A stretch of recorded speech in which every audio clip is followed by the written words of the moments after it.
ధరణిలో ఇవన్నీ కూడా మేము ఎప్పుడో కొన్నాం, మా పేరు రావటం లేదు, ఎక్స్టెంట్ కరెక్ట్ లేవు అని రకరకాల వాటికి సంబంధించి. అందుకే ఈ రోజున ఏ జిల్లా నుంచి వచ్చినా, హైదరాబాద్లో ఏ కార్పొరేట్ పరిధికి వచ్చినా సంబంధిత మున్సిపల్ కమిషన్తో మాట్లాడడం జరిగింది, సంబంధిత కలెక్టర్స్తో మాట్లాడడం జరిగింది, సంబంధిత ఆర్డీఓలతో మాట్లాడడం జరిగింది.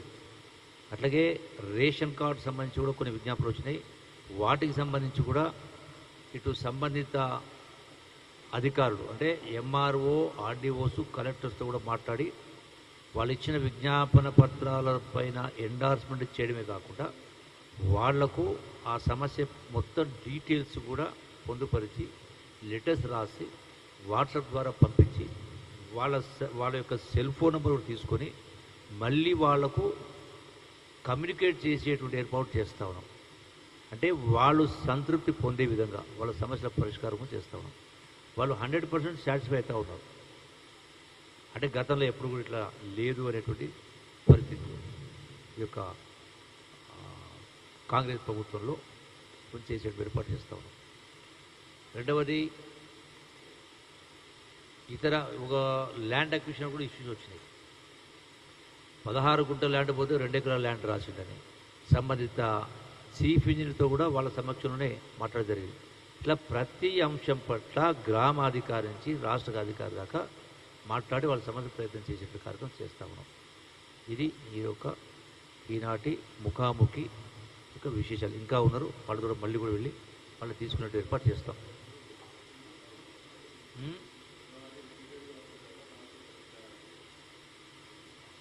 పరిష్కారం సపోజు ధరణికి సంబంధించి ఉంది, వాళ్ళు గతంలో ఇచ్చిండ్రు. అంటే ఈ యొక్క ధరణిని రీప్లేస్ చేస్తూ భూభారతి అయితే తీసుకురావడం జరిగిందో, అంటే ఆ లొసుగులు గతంలో ధరణిలో వాటిని పరిష్కరించేటువంటి అధికారం ఏ స్థాయి అధికారం లేకుండేది. సో ఇప్పుడు భూభారత్ ద్వారా ఇచ్చినాం కాబట్టి అది ప్రాసెస్ అనేది స్టార్ట్ అయింది. సో కాబట్టి అవన్నీ కూడా పరిష్కారం అవుతాయి.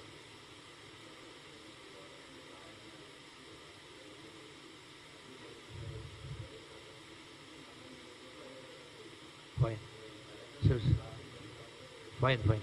ఇప్పుడు రెండు విషయాలు. 4,50,000 ఇందిరమ్మ ఇళ్ళు ఇప్పుడు నియోజకవర్గాల వారీగా ఆల్రెడీ మీ సేవ ద్వారా అట్లాగే ప్రజల సమక్షంలోకి వెళ్ళి గ్రామ సభలు పెట్టి అక్కడ తీసుకోవడం జరిగింది. అవన్నీ కూడా ప్రాసెస్ చేసి ఒక్కొక్కటిగా చాలా మటుకు ఇప్పటికే శాంక్షన్ ఇవ్వడం జరిగింది. I think subject to correction 4,50,000లో మెజారిటీకి ఇప్పటికే శాంక్షన్ ఇవ్వడం జరిగింది. ఇంకా కొన్ని చెట్టున్నాయి. ఇవి కాకుండా డిమాండ్ అనేది ఇప్పుడు 22,000 కోట్ల రూపాయలతో సుమారుగా 4,50,000 మంజూరు చేసినాం. ఇంకా 4 లక్షలు కావాలో 10 లక్షలు కావాలో ఆ డిమాండ్ ఉంది. మీరు అడిగిన దానిలో 10 లక్షలకి ఈరోజు మేము ఇవ్వలేం కదా.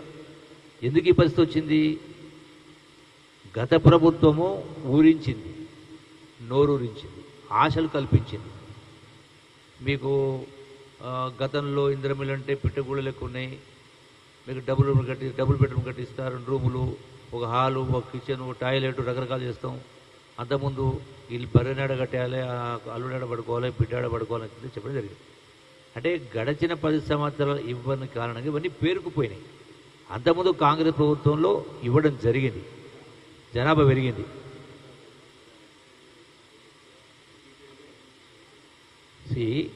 ఇందులో కొన్ని ఇచ్చినటువంటి వాటికి కొన్ని వెరిఫై చేసిన తర్వాత కొన్ని క్యాన్సిల్ అవుతా ఉన్నాయి. అంటే వాళ్ళ అర్హత లేనివి తీసేస్తా ఉన్నాం. అటువంటి దాన్ని మీరు రీప్లేస్ చేస్తాం. సో మీరు 10 సంవత్సరాల నుంచి చేయని దాన్ని సంవత్సరం ఆల్మోస్ట్ ఇవి మంజూరు ఇచ్చి కూడా I think it not more than 6 months.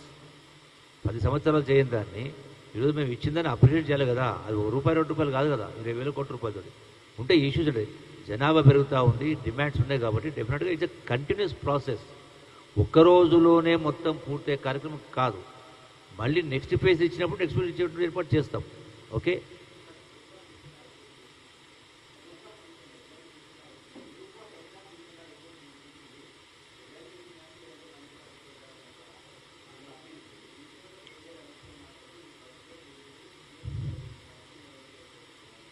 Court ఆర్డర్ను ఏదైతే కోర్టు ఆర్డర్ ఇచ్చిందో వాటిని కోర్టు ఆర్డర్కి అనుగుణంగా రీవాల్యుయేషన్ రీవెరిఫికేషన్ ప్రాసెస్ అనేది చేసే కార్యక్రమం చేయడం జరుగుతుంది.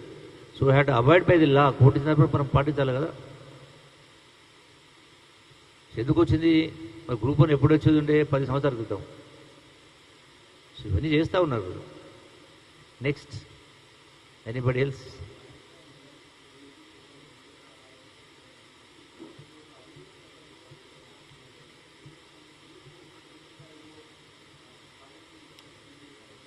అది కూలిపోయింది కాబట్టి, అది టోటల్గా కుంగిపోయింది కాబట్టి దానిపైన వాళ్ళు మేము గొప్పగా చేసిన అందరూ ఉన్నది పోయింది కాబట్టి పంపింగ్ అనేది చేయలేకపోతున్నాం కదా.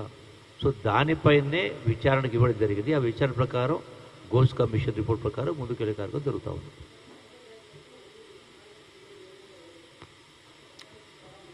బట్ సోర్స్ అనేది పంపింగ్ సోర్స్ అనేది మేడిగడ్డనే కదా. పంపింగే కానప్పుడు మిగతావన్నీ కూడా నిరుపయోగం అవుతాయి కదా.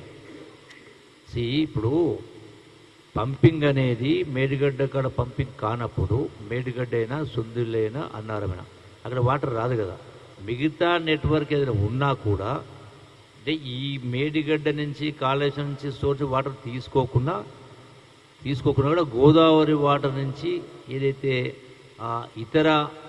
ఇతర సోర్సెస్ ఉన్నాయో వాటి ద్వారా నీళ్ళు ఇచ్చే కార్యక్రమం చేస్తూ ఉన్నాం. So let us wait. దానికి తొందర ఎందుకు? ఎనీథింగ్ చట్టం ప్రకారం ముందుకెళ్ళే కార్యక్రమం జరుగుతుంది.